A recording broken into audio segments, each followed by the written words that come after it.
You are standing in a supermarket, reaching for a pack of pasta and dropping it into your cart. The price is higher than last month. You notice because you buy the same pack every week. Later, you stop for fuel on the way home. You watch the number climb on the display and wait for it to stop. Then the radio says oil prices just fell after a ceasefire in the Middle East, and somehow everything still feels more expensive. That feeling has a name. It is called stagflation, and it scares economists for one simple reason. It combines two problems that are supposed to move in opposite directions. Prices rise while the economy gets weaker. Normally, when growth slows, inflation should cool down too. That is the usual rule. Stagflation is what happens when that rule stops working. That is why the word matters again in 2026. Most people think inflation is just about demand. Too much spending, too much money chasing too few goods. That does happen, but stagflation usually starts somewhere else. It starts with a shock that hits the supply side of the economy, and the current shock is easy to see. Conflict in the Middle East pushed markets to worry about oil, shipping routes, and energy supply. When energy becomes more expensive, it does not stay inside the energy sector. It spreads. Transport becomes more expensive. Production becomes more expensive. Flights become more expensive. Food can become more expensive too, because fertilizer, refrigeration, processing, and delivery all depend on energy. That is the first move. Then the second move begins. Households suddenly have less room in their budget because more money goes into gasoline, heating, and electricity. Companies face higher costs at the exact moment customers become more cautious. Some invest less, some hire less, some delay expansion. Others raise prices anyway, even while demand gets softer, because their own costs are rising too fast. That is the dangerous combination. The economy loses momentum, but prices do not calm down. Stagflation is like a fever that makes you shiver at the same time. The economy is overheating, but it is also losing strength. That is what makes stagflation so uncomfortable for central banks. Most of their tools were built for one problem at a time. Stagflation hands them two at once, and the fix for one can make the other worse. If inflation stays too high, they usually keep interest rates elevated or raise them further. That is supposed to cool the economy. But if growth is already weakening, tighter policy can deepen the slowdown. If they cut too early, inflation can flare up again. If they keep rates high for too long, the economy can weaken more than necessary. That is the real policy trap.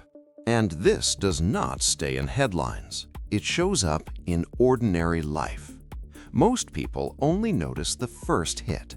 The price at the pump goes up, and that part is obvious. What is harder to see is everything that comes after, quietly, invisibly, one price at a time. The truck delivering groceries to your store is paying more too. The delivery van bringing your package is paying more. Airlines are paying more. One energy shock quickly becomes many smaller price increases. Then you feel it in the supermarket. Even when crude oil starts falling again, prices on shelves do not instantly reverse. Businesses still have inventory bought at higher costs. Contracts were signed at worse prices. Companies move down slowly because they're protecting margins and waiting to see if the drop lasts. That is why relief in the market can feel invisible in your weekly grocery bill. And then comes the part most people do not think about at all: borrowing. If central banks stay cautious because prices that jumped quickly are not coming back down as fast as expected, mortgages, business loans, and consumer credit can remain expensive. Even if energy is already easing, the pressure from higher rates can keep squeezing the economy. That is why a falling oil chart does not automatically mean the problem is over. History shows how dangerous that mix can become. In the 1970s, policymakers watched the old rulebook fail in real time. They struggled to respond. Some tightened, some hesitated, and prices climbed regardless. Growth weakened anyway.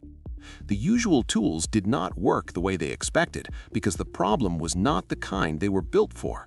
And the pattern kept repeating. Not always as dramatically, but the logic stayed the same.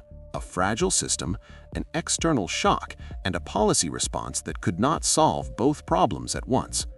That is exactly the setup of 2026.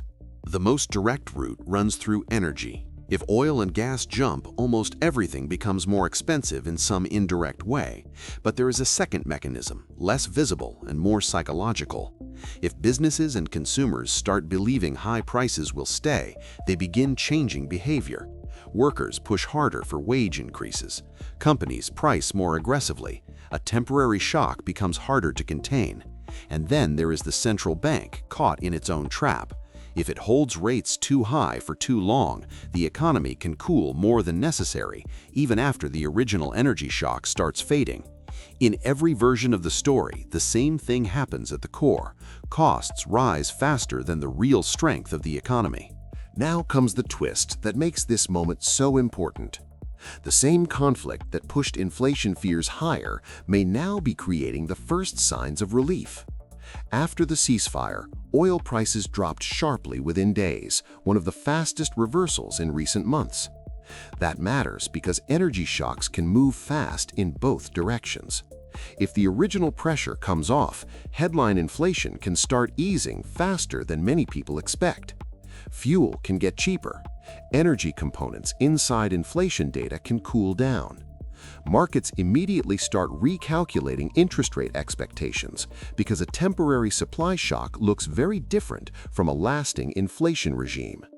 But this is where many people get the story wrong. Falling oil does not mean the danger is gone.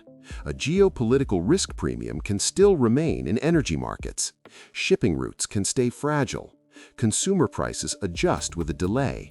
And central banks care about more than headline inflation.